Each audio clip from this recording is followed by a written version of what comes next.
후 시리즈 레이첼 카슨 7부 진실 세상을 흔들다.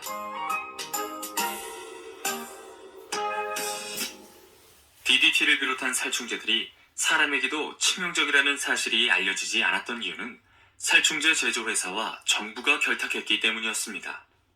살충제 제조회사는 진실을 숨기기 위해 엄청난 돈을 써서 정부 관료들을 매수하고 자신들의 편을 들어줄 과학자를 고용하여 DDT를 안전한 약품이라고 홍보했습니다. DDT는 신의 약입니다. 안심해도 됩니다. 아빠, 저 광고 진짜 멋지지 않아요? 제 명예를 걸고 말씀드립니다. DDT는 해충만 죽일 뿐 인간에게는 아무런 해가 없습니다. 과학자가 그렇게 말씀해 주시니 더 믿음이 가네요. 당시 미국 사람들은 정부의 말을 그대로 믿었고 과학자들이 살충제 회사를 위해 거짓말을 하리라고는 상상도 하지 못했습니다. 레이첼의 책 침묵의 봄은 살충제의 해로움과 함께 이런 점까지 폭로하고 있었습니다. 이 사실이 알려지면 안 돼. 반드시 이 책이 출간된 것을 막아. 저에게 좋은 방법이 있습니다. 과학적인 증거와 오랜 연구를 바탕으로 쓴 침묵의 봄이 세상에 나온다면 살충제 제조회사가 문을 닫는 것은 시간 문제였습니다. 그러자 살충제 회사들은 비열한 방법으로 레이첼을 공격했습니다. 레이첼 카슨의 침묵의 봄은 과연 진실일까요? 여기 살충제 제조회사의 대표가 나와 계십니다. 저희 회사의 모든 직원은 언제나 여러분의 건강을 위해 노력하고 있습니다. 세상에 DDT처럼 안전한 제품은 없습니다. 레이첼 카슨은 자연보호 광신자일 뿐입니다. 노처녀라서 시간이 많은지 요즘은 이상한 책까지 썼더라고요. 그럼 과학자를 한 분 모셔볼까요? 겨우 곤충 몇 마리가 죽었다고 겁에 질려서 야단 법석이나 떠는 여자에게 우리가 장단을 맞춰줘야 합니까? 정부 관료와 과학자들이 살충제 제조회사로부터 돈을 받고 거짓말을 했다? 저런 엉터리 같으니 과학자와 정부는 이제 못 믿겠어. 살충제 회사에서 온갖 수단을 동원하여 레이첼을 모함했지만 진실을 향한 사람들의 목소리는 점점 높아졌습니다. 여보세요? 작가님, 저는 DDT 때문에 친구를 잃었습니다. 꼭 진실을 밝혀주세요. 알려지지 않은 사례도 아주 많은 것 같아. 아직도 많은 사람이 고통받고 있어. 이미 대부분의 사람들은 침묵의 봄에서 이야기하는 진실을 지지하고 있었습니다. 이때 레이첼의 책을 꼼꼼히 읽어본 케네디 대통령이 인터뷰 도중 의미심장한 말을 했습니다. 대통령님, 화제가 되고 있는 침묵의 봄을 읽어보셨습니까? 물론입니다. 작가가 요구하는 대로 살충제의 위험성에 대한 조사를 하실 겁니까? 네. 저뿐만 아니라 침묵의 봄을 읽은 사람이라면 누구나 그렇게 생각할 것입니다. 결국 백악관 소속의 대통령 과학자문위원회는 살충제에 대한 조사에 들어갔습니다. 정부 조사 결과 침묵의 봄에 나오는 내용은 사실이며 이것은 국민들이 반드시 알아야 할 매우 중요한 점이라는 결론을 내렸습니다. 그러나 살충제 제조회사에게 벌금을 내린다거나 DDT를 비롯한 모든 살충제를 더 이상 판매할 수 없게 하는 조치는 취해지지 않았습니다. 결국 살충제는 계속 팔겠다는 거잖아. 살충제 회사에서 또 돈을 뿌린 것이 틀림없어. 하지만 정부에서도 더 이상 모른 척하긴 힘들 거야. 미국의 시민들은 곳곳에서 시위를 하며 정부의 결정을 비판했습니다. 그럴수록 레이첼의 책은 더욱 많이 팔려나갔습니다. 당장 살충제 판매를 금지하라! 금지하라! 레이첼은 이 땅에서 가장 양심적인 지식인입니다. 그에 반해 정부의 발표는 비양심적이며 어리석은 것이었습니다. 레이첼이 없었다면 우린 여전히 DDT를 신이 내린 약으로 알고 있었을 겁니다. 침묵의 봄을 읽은 사람들은 발전을 위해서라면 자연을 마음껏 이용해도 된다는 생각을 조금씩 바꾸기 시작했습니다.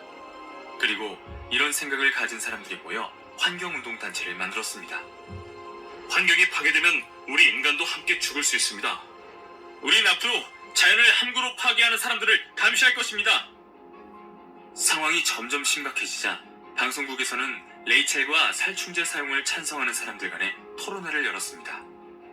레이첼에게 이런 기회는 아주 중요한 것이었지만 레이첼의 건강은 이미 나빠질 대로 나빠져 있었습니다.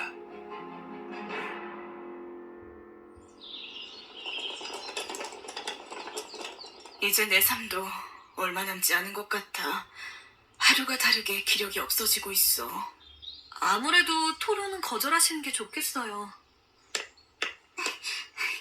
레이첼 카슨 작가님, 작가님 덕분에 아빠가 돌아가신 이유를 알게 되었어요.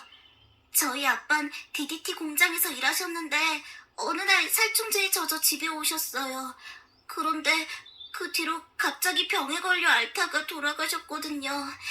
작가님이 아니었다면 아빠가 왜 돌아가셨는지 몰랐을 거예요. 널 위해서라도 이번 토론에 나가야겠구나. 이게 내가 할 일이야. 정말 감사해요. 레이첼은 아픈 몸을 이끌고 토론회에 참가하기로 합니다. 그런데 이 토론회는 전혀 공정하지 않았습니다.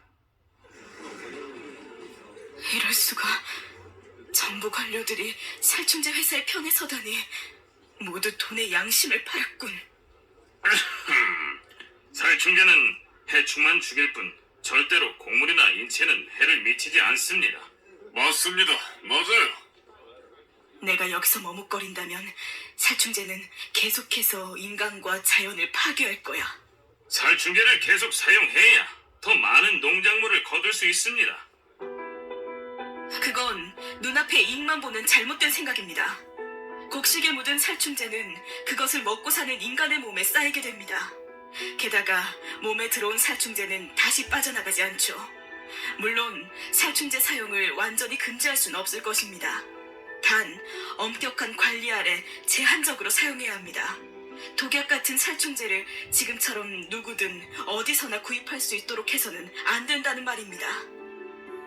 방송이 나가자 사람들은 살충제의 해로움에 대해 더 잘 알게 되었습니다. 또 정부 관료들과 과학자가 살충제 제조회사로부터 지원금을 받고 그들에게 유리한 말만 하고 있었다는 진실도 깨닫게 되었습니다. 이 시대의 양심, 레이첼 사랑해요! 방송을 통해 어린아이들까지 DDT의 해로움을 알게 되었고 사람들은 완전히 레이첼의 편이 되었습니다. 레이첼은 그렇게 정부와 기업의 추악한 진실을 알린 용감한 사람이 되었습니다. 곧 살충제 사용에 대한 청문회가 열렸고 레이첼은 이곳에 참석하여 살충제 사용을 규제하는 법안을 만들 것을 제안했습니다. 앞으로는 살충제를 공중에서 무차별적으로 살포하는 것을 금지해야 합니다. 또 살충제 판매와 사용을 엄격히 제한하고 대신 자연의 천적을 이용해 해충을 없애는 방법을 연구해야 합니다.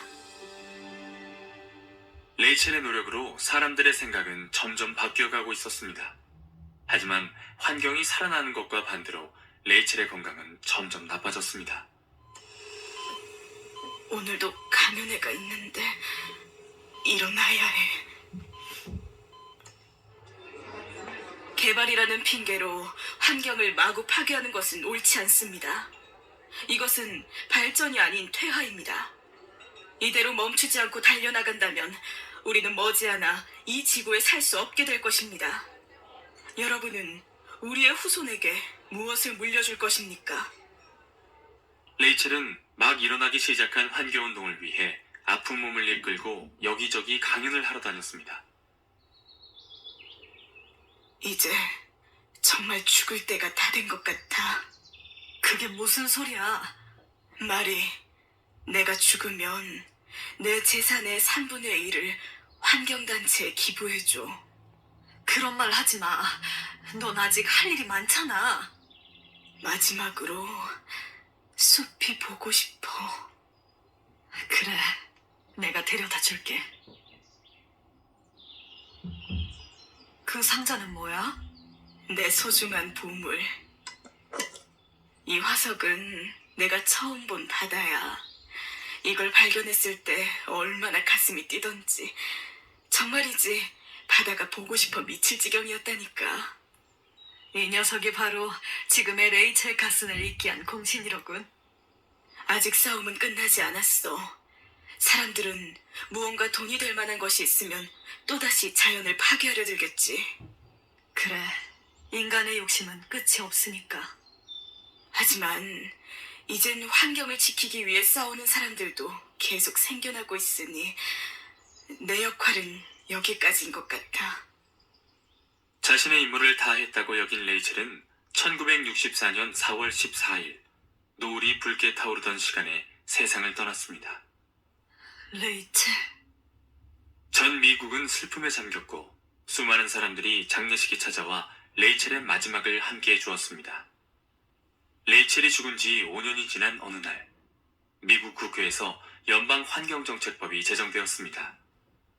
환경을 파괴할 수 있는 댐이나 도로 건설, 숲의 개발을 위해서는 꼭 과학적 조사와 연구가 이루어져야 한다는 내용이었습니다.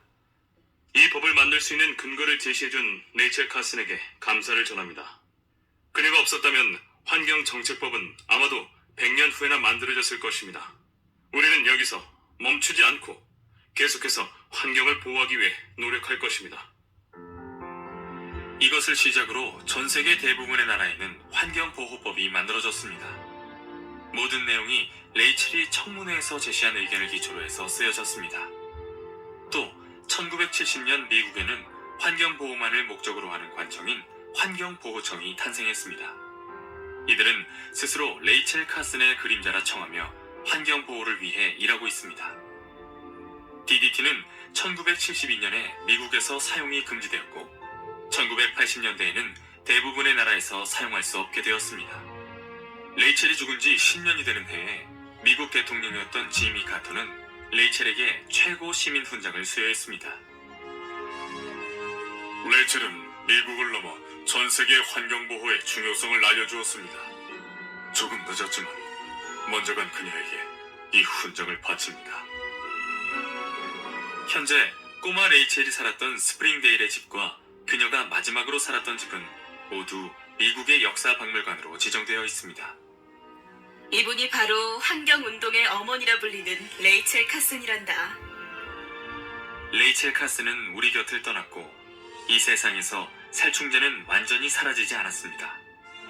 그러나 그녀는 거대한 자본과 싸워 진실을 날린 환경운동의 창시자로서 영원히 우리의 가슴 속에 살아있을 것입니다.